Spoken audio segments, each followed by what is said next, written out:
My name's John, welcome to another Sunday night nightcap. In tonight's nightcap I've got a couple of these bars to make. They're actually bed bars for a small Unimat lathe. I think I've shown making these before. Anyway, I'm going to go on the mill machine, mark them out and drill and tap the holes. It gives us a chance to use my electronic edge finder that I've had repaired. Be able to play with that and show how that works. I've also got a blank here for a chuck backplate blank. I'm going to drill a hole in there and bore it and thread it. I think it's 2 1/16 by 6 TPI or 2 1/4 by 6 TPI for a friend's Harrison lathe. I made like a dummy mandrel so I can cut the thread and use that as like a test gauge. And I've also got like a small catch plate here. That's the thread I've got to make in there. So I'll try and get that set up and show a little bit of that. An update on Deb. This is the end of our first period of chemo. She goes back in next week to have some more next Friday. She showed all the symptoms. She said she would show what's going to happen to her. She did lose her hair, but she didn't let it fall out. I shaved her head for her. That was quite a big thing. Obviously for a woman it is a big thing. She's got a couple of nice wigs. She looks great in them. We were actually out at a bit of a party last night and she really enjoyed herself. She's doing very well, putting a real brave face on things. I've been asked several times as to what sort of vise I use on the mill machine. But to tell you the truth, the vise came with the machine. It's got the manufacturer's name on. It's quite a well-made vise. One thing it has got, I didn't do this, it was already done. It's got 2 pins on there which locate in the key slot, which locate in the T-slot groove on the bed of the machine, which makes it easy to set the vise up parallel to the machine and tram the vise. That simply goes on there and they're a good fit, and that gets the vise basically spot on.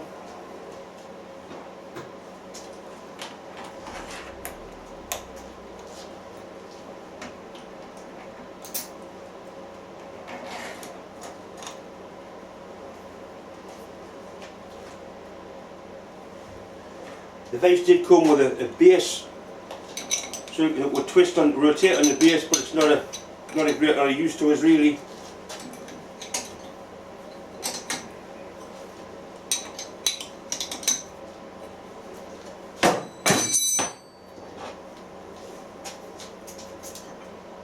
It's got a 5-inch wide jaw, so I suppose that's what you class as a 5-inch vise. It opens up to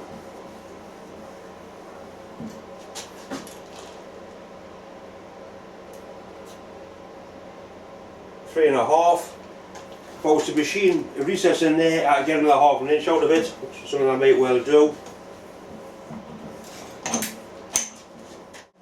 Before I start machining, I will make sure that the vise is parallel. Put a nice little clock gauge in. Turn that round till it just touches the pin on the clock gauge. Showing 0.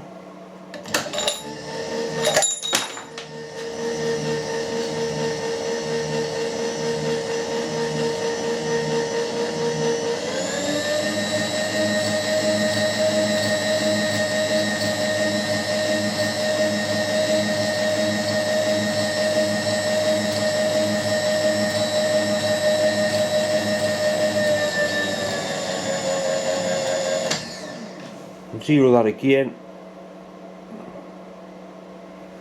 Take it back to that way.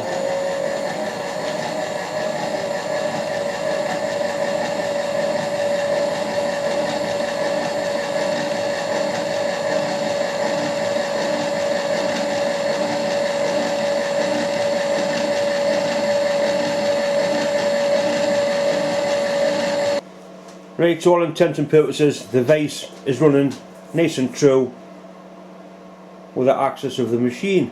As I say, the vise is trammed correctly. I've got a couple of these to make.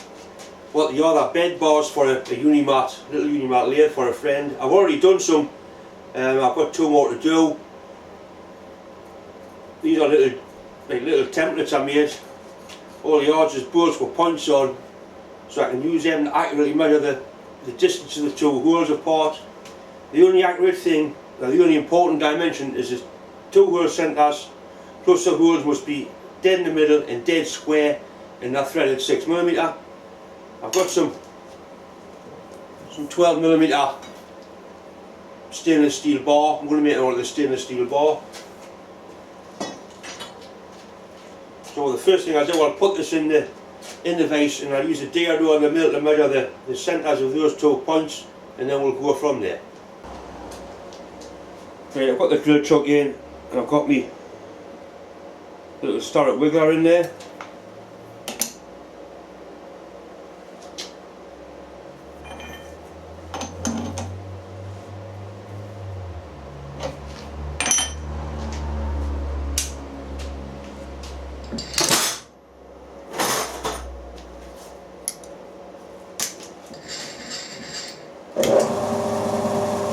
Just push the wiggle around and stop turning.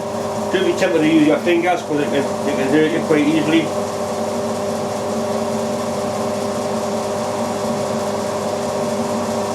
The point's actually stopped still there, so it's showing the true centre of the machine.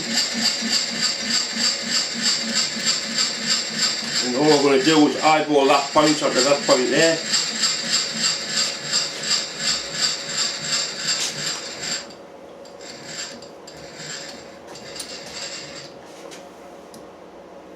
You'd be surprised how accurate you can get something just by looking at it.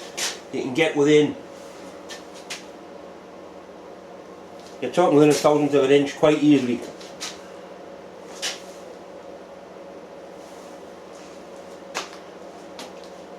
If you put something white behind it, it gives you something better to look at. I'll bring the camera around so you can see what I'm talking about.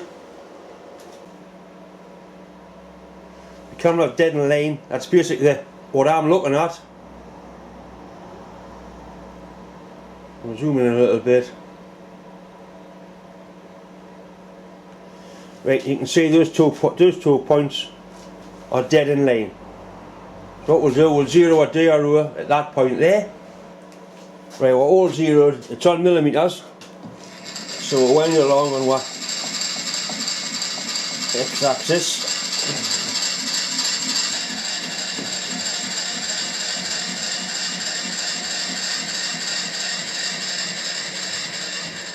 And then we'll simply line the other two points up.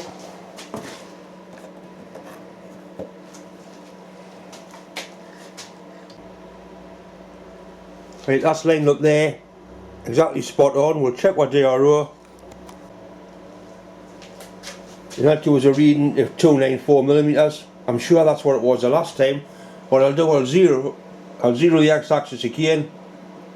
Right, we'll do it again that way. Let's just see if we'll get the same reading. Right, that's lined up there. Back to our DRO.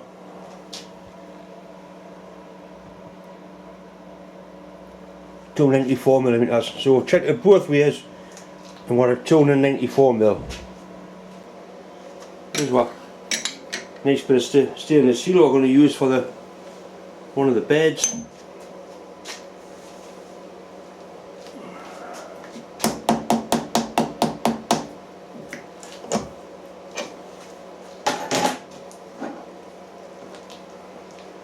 Just mark the position of the 2 holes roughly to make sure we've got plenty of bar at each end to machine the bar to length. So all I've got to do is drill the holes. So we'll put one there and one there. There's plenty of length to machine the ends.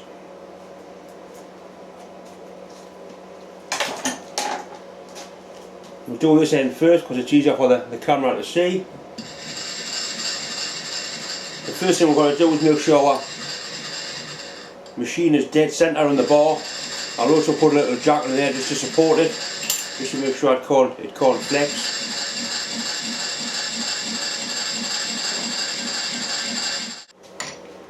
This is a small electronic edge finder. I bought it at a car boot sale, it didn't work. It was actually the lad I'm doing these for, he took it away, stripped it down and he actually put a new LED in there, and it now works fine. The little red light. So what we'll do, we'll mount this in the chuck, and we'll use this to find the centre. It's clever the way it works. This part of the tool is positive and that ball there is negative, and the ball's insulated. And what happens is once you bring that down and that touches the workpiece, it forms a circuit like that, and your little LED comes on, little red LED comes on. Some of the later ones have got a buzzer as well. Anyway, we'll mount that and we'll give it a try. I'm going to start and lay it up running slowly just to make sure that this is running nice and true, which it is. I can put a clock gauge on there, but you don't need to. You can see that's running beautifully and true.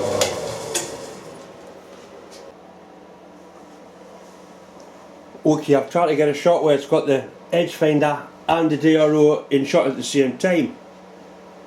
I've set it up so the ball is in the centre of the workpiece, height wise.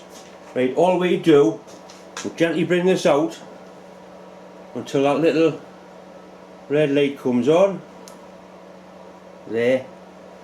Right, we'll zero our y-axis. We'll do it again.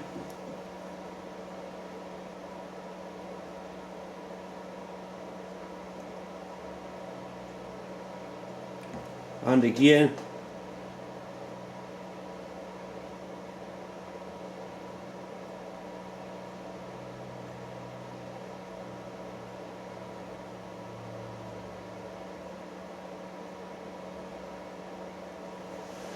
Right, that's it there. It will zero that there. So that's right on the edge. We'll do it once more.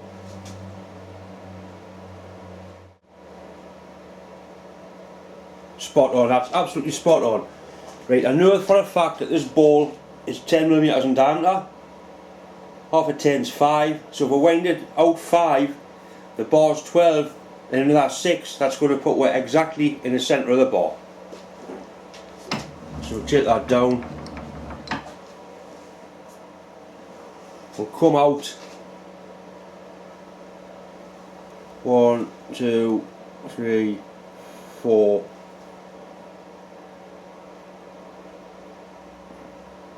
5mm. That puts the centre of the machine right on the edge of the bar.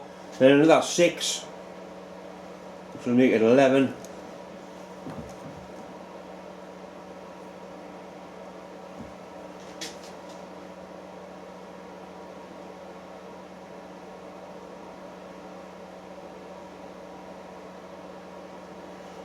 Right, we'll lock the axis off at that. You could do exactly the same thing by using the hand wheels on the machine, but using the DRO just makes it quicker. No matter, it's just quicker. You haven't got to worry about backlash. Right, so that's locked up. So that now should be dead in the centre line of our workpiece. I've got a nice small centre drill. I'm just going to put a little jack under the end of the bar just to support it. It shouldn't flex down, but just to give it a little bit of support.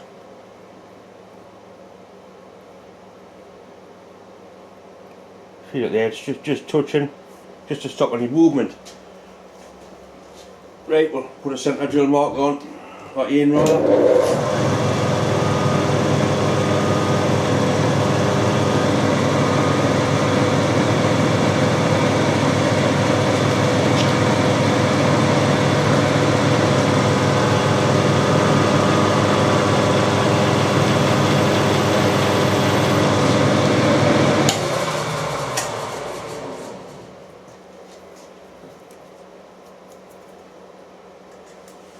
Right, we're going to tap this 6mm, tap and drill about 6mm 5.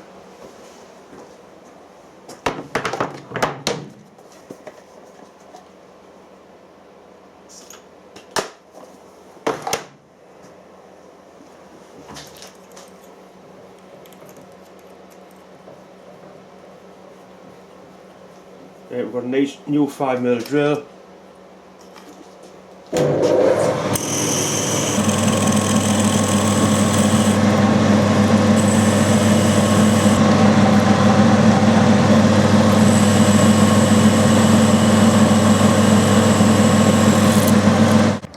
Next thing is what M6 top. I like these spiral cut tops.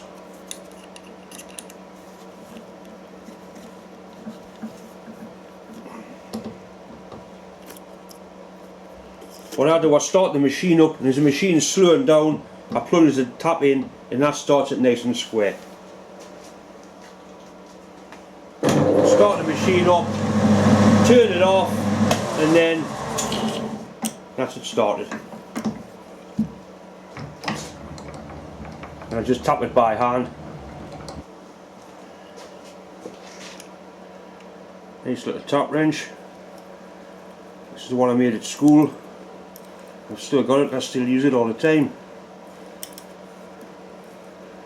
You don't need to back off with these spiral taps, just wind them straight through and the chips clear beautifully. And this is 316 stainless, it's good grade material, it's not rubbish for working with here. Right, so that's the first one done, rather than deburring it.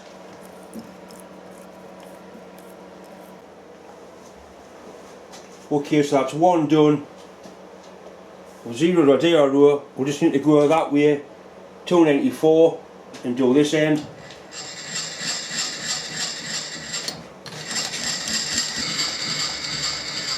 $290, 23,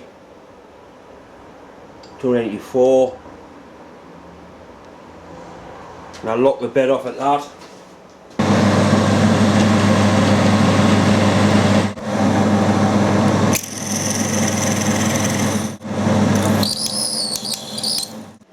This is what the original one, we've got 2 test points in, and you go straight in, and those bolts are actually starting in there, so that's one done, that's absolutely spot on.